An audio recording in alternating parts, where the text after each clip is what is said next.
भीषण गर्मी के बीच बिजली कटौती को लेकर लगातार मिल रही शिकायतों के बाद पूर्णिया सांसद पप्पू यादव ने पूर्णिया सर्किट हाउस में बिजली विभाग के तमाम पदाधिकारियों के साथ महत्वपूर्ण बैठक की।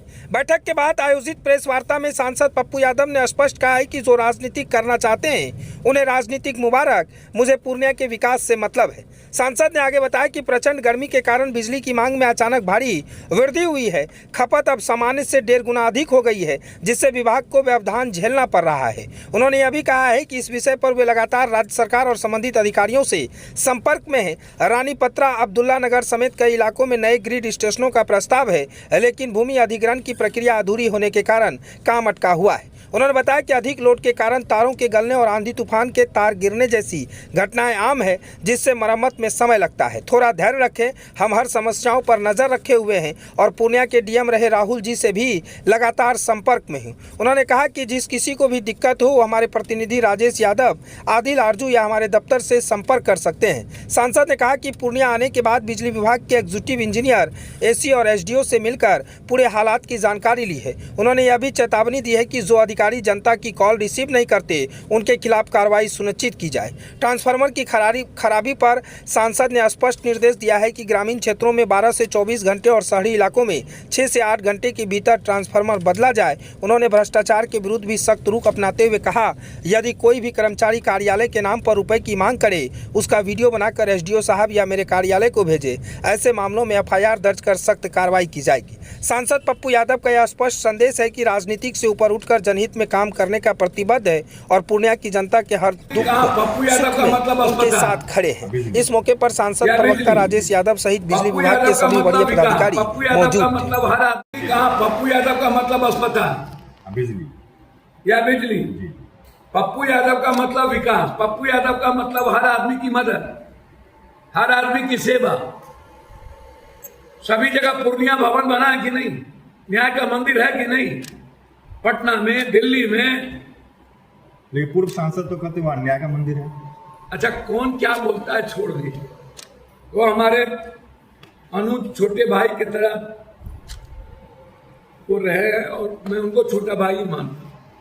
उस सब पर छोड़ दे। बहुत गंभीर आरोप भी लगा है। आपने देखा नहीं न्याय का मंदिर क्या होता है? उस सब पर राजनीति, उनको पप्पू यादव का नाम नहीं लेंगे बिहार और देश तो दुकान नहीं चलेगी। तो उसमें उसको स्वतंत्र को करने, डेवलपमेंट को डालना, किसी व्यक्तिगत तौर पर बात नहीं थी। मैं व्यक्तिगत जीवन में आक्षेप नहीं करूँगा। हाँ, जिन लोगों ने लूटा उन लोगों को इंक्वायरी होगी, जेल जाएंगे, एफआईआर होगा। सदन में 21 जुलाई से सुनिएगा किनका किनका नाम है। यहाँ पर रजिस्ट्री ऑफिस से एक एक का चीज निकाला, इसलिए 21 जुलाई के बाद सुनिए। आपने कई बार बोला है कि नगर निगम में भ्रष्टाचार। हाँ? और क्या कहेंगे? और उनका भी ये कहना है कि सौरा नदी पर यहाँ से वहाँ ये सारा नर्सिंग होम और नकली नर्सिंग होम बना लिया गया। हाँ?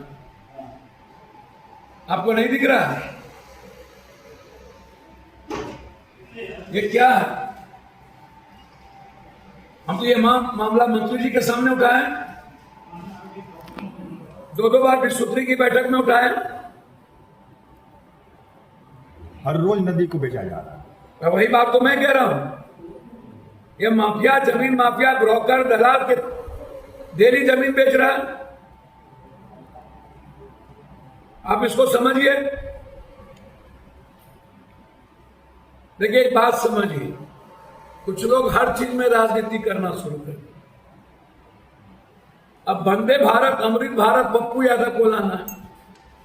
वाशिंग पीट पूर्णिया कोर्ट का ड्रोन से कल देखने आ गया। एयरपोर्ट अक्टूबर से हमको शुरू करना है।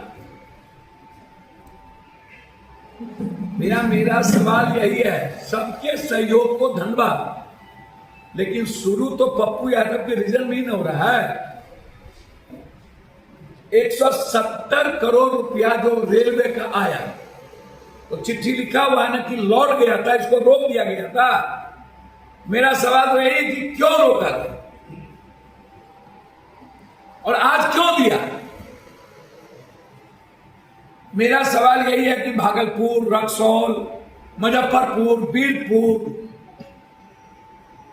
सभी जगह डिमांड है एयरपोर्ट का, पूर्णिया ही नहीं, और एम्स लेके रहेंगे। मैं वचन देता हूं पूर्णिया और कोसी एम्स लेके रहे। दुनिया के लिए वंदे भारत। भैया जोगबनी से वंदे भारत या अमृत भारत की शुरुआत होगी। हर कीमत पर आप पूर्णिया कोर्ट या जंक्शन वाशिंग पीठ बनने दीजिए, सारी ट्रेनें आपको पूर्णिया कोर्ट और जंक्शन से मिलेंगी। आप एक प्रोसेस में जाइएगा ना, जोगबनी से पूर्णिया जंक्शन होते हुए डिमांड हमने किया है, लगातार प्रयास जारी है। ये जितने ट्रेन कोर्ट स्टेशन आए हैं, ये जो बड़ी रेलवे लाइन बनी तो पप्पू यादव के रीजन में और शिलान्यास किया था ना, मीटर गेज था। भैया विकास के बारे में यदि कुछ जानना हो तो गडकरी का वीडियो सुन लीजिए। मात्र 2 NH था, एक 31 और एक अटल जी के समय में जो नया मनमोहन सिंह जी के बाद अटल जी ने उद्घाटन, उसके बाद जितना NH बना, गडकरी जी ने कहा कि ये पप्पू यादव नहीं होते तो इतनी NH नहीं बनती। हम नहीं कह रहे, ये भारत सरकार का कैबिनेट मिनिस्टर बोला। रेल का डिमांड पप्पू यादव इस इलाके में मात्र एक बड़ी रेल लाइन, सारे बड़ी रेल लाइन पप्पू यादव रणजीत रंजन की देन। गलगलिया टू अररिया पप्पू रणजीत रंजन ने लाया, गलगलिया टू जलालगढ़ और कुर्सेला टू बिहारीगंज और देवघर टू नौगछिया पप्पू यादव। सदन में रेलवे मंत्री ने कहा कि पीएम ने आपकी स्वीकृति की है। तो जब सदन में मंत्री बोल रहे हैं पप्पू यादव जी, प्रधानमंत्री ने आपका डिमांड मान लिया, तो फिर किससे चाहिए? और व्यक्तिगत राजनीति का कोई जीवन में मतलब नहीं है। व्यक्तिगत गाली गलौज का हम लोग मिलकर विकास करें, गलत लोग नहीं बचेंगे और भ्रष्टाचारी को जाना होगा।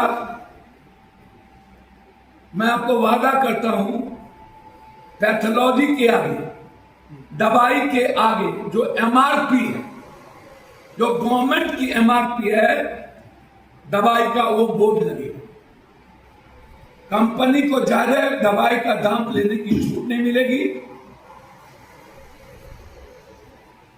और एक रेगुलेटरी बॉडी बनाने का मेरा जोर है। मैं स्टैंडिंग कमेटी का मेंबर हूं, मैं रेगुलेटरी बोर्ड बना के रहूंगा।